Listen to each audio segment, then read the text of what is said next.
It's September 29th. It's been autumn for 6 days and we've already got a snowstorm. Oh my god. You know what? Screw it. Let's do some art.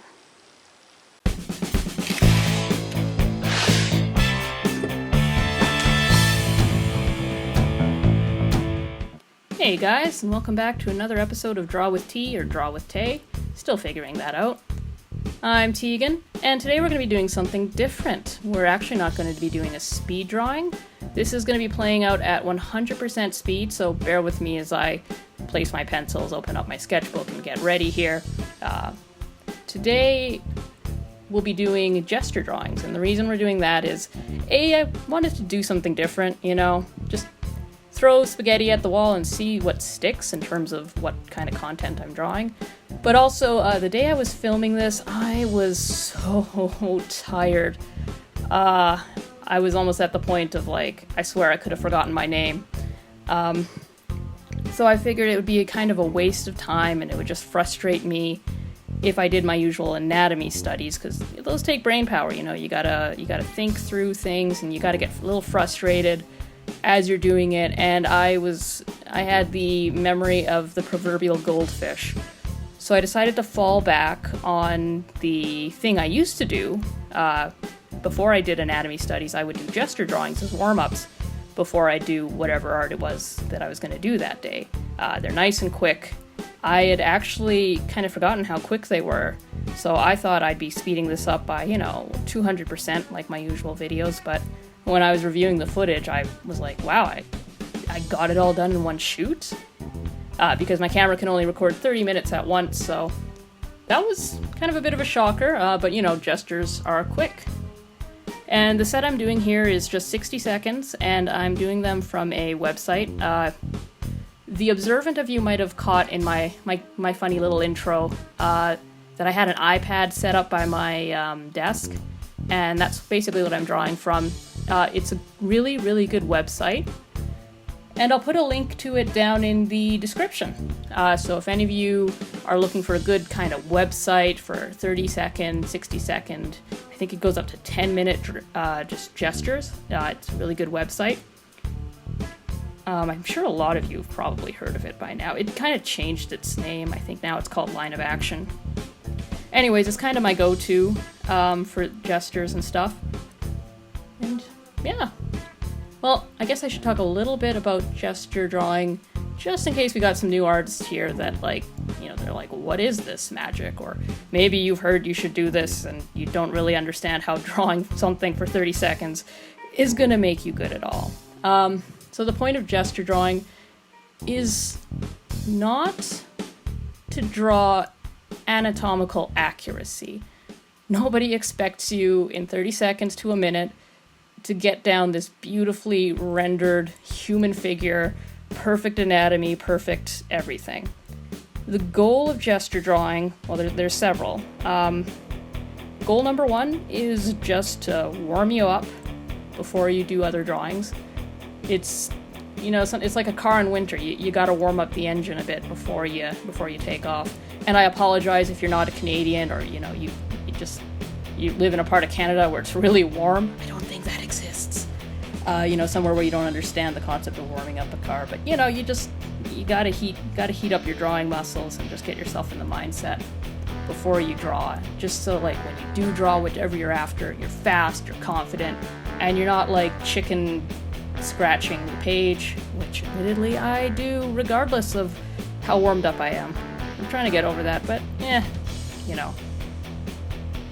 But yeah, that's kind of goal number one. Goal number two with gesture drawing is to get better at capturing the gesture. And sorry, every now and then I'm probably going to accidentally slur my words and accidentally say something that sounds more like gesture than gesture, so just bear with me. But yeah, it's when you draw people, yes, it's very important that you get the shape, the thighs and the shins, the feet, and the positioning of the arms, and that you render or shade the shoulder blades appropriately, blah blah blah blah blah. That's all, of course, important. But if you only study that, your figures are going to look really, really stiff, or you're only ever going to be able to draw from, like, I don't know, a picture. Not always, but that's usually the case. When you do gesture drawings, it forces you to consider what's most important and how to get it down fast.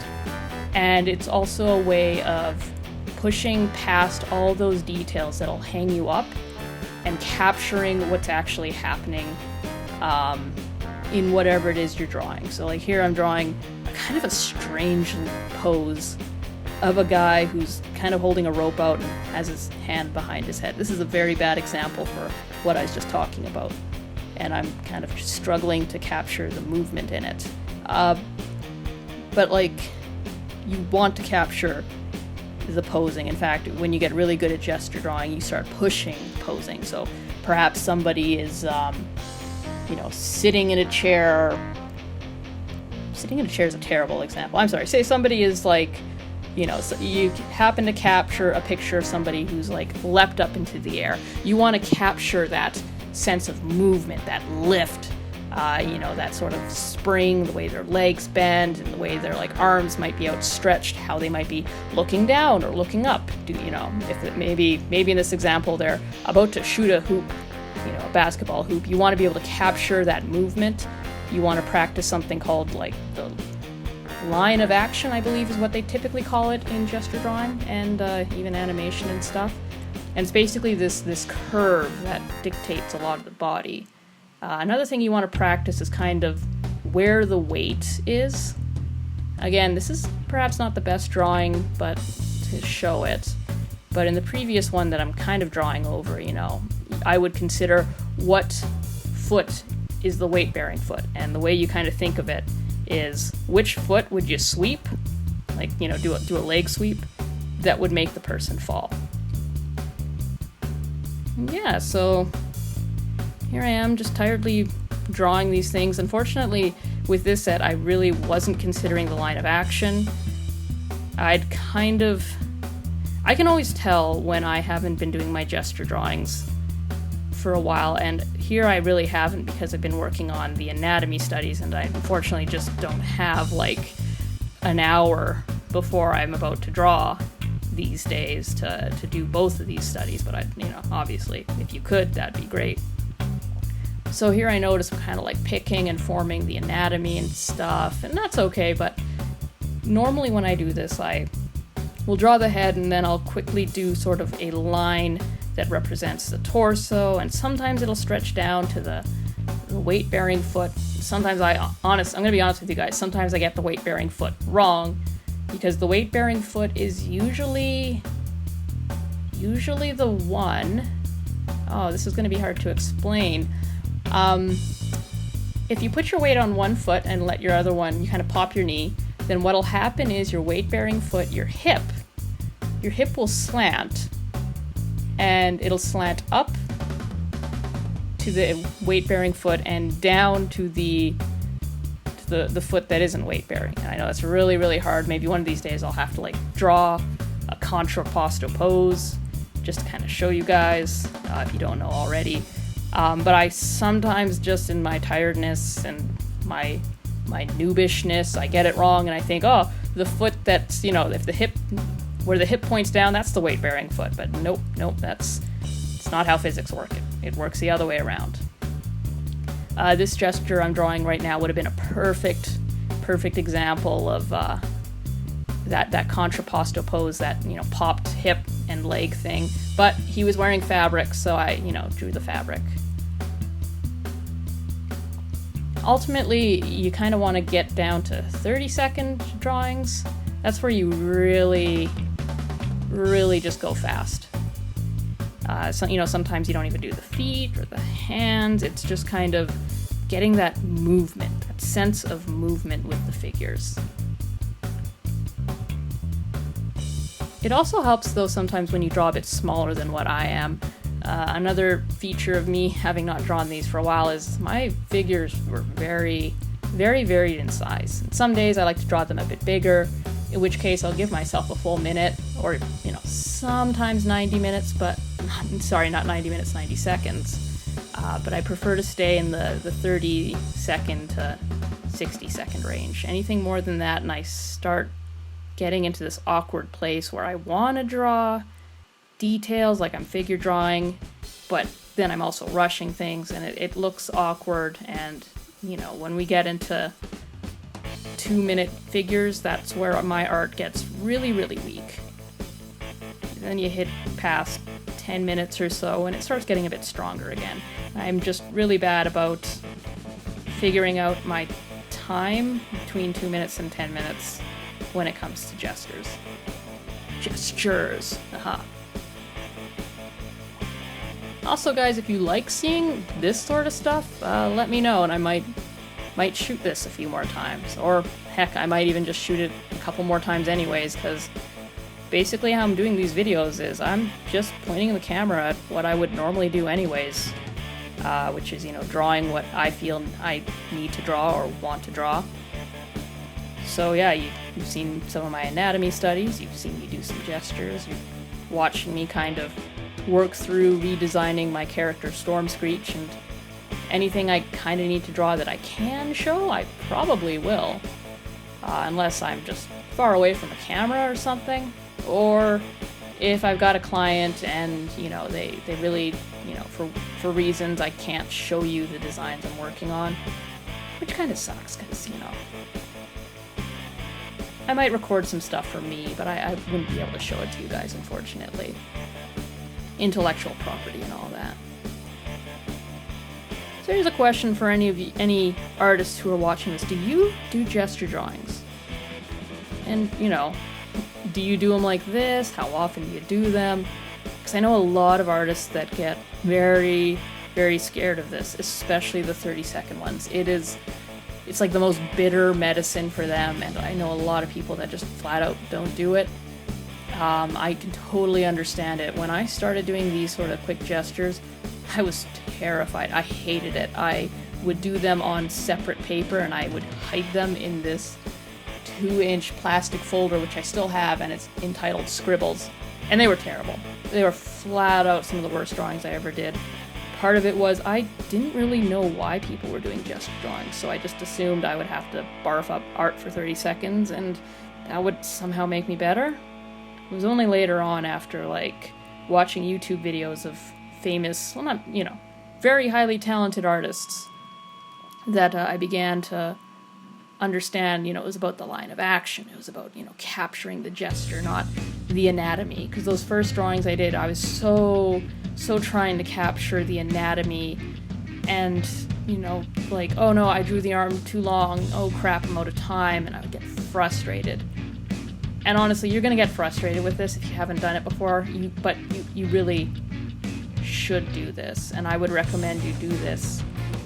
Even if you don't really want to draw people, because it's not just about people, it's also that aspect of just warming up before your drawing. So if you're going to be doing a lot of sketching, it really pays to do this. And I kind of believe that, the sooner you can get your daily bad drawings out of your hand, out of your mind, you can move on to some good stuff, right? You're not going to hit gold in your first drawing.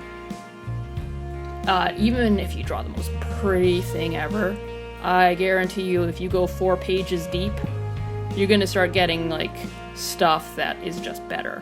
Maybe not better drawn, but better in concept. And, if you draw something nice once and you draw some doodly concepts, you can always take the time and turn the doodly concept into a better sketch, right? But of course, I'm more of an artist. I'm more of a volume artist. I like to draw a lot.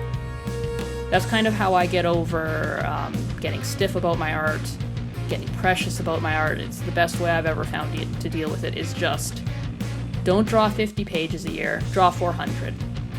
When you have 400 sketch pages filled up, when you have 4 new sketchbooks, on your shelf by Christmas time, you done good. You're gonna have some gooders in there. Doesn't matter, where you're at, you're gonna have some gooders. If you only do 50 pages, you're gonna be really tight every time you sit down to draw. There's gonna be the pressure of, it's gotta be perfect, it's gotta be perfect. You know what? It doesn't have to be perfect. Not every page in your sketchbook has has to be perfect. It's your sketchbook. It's not your portfolio, okay? Sketchbook. It's in the name. I have plenty of sketchbooks that are honestly probably 40 to 50% this, what you're looking at right now. I look at this and I'm like, this is really not a great page of gestures at all. But you know what?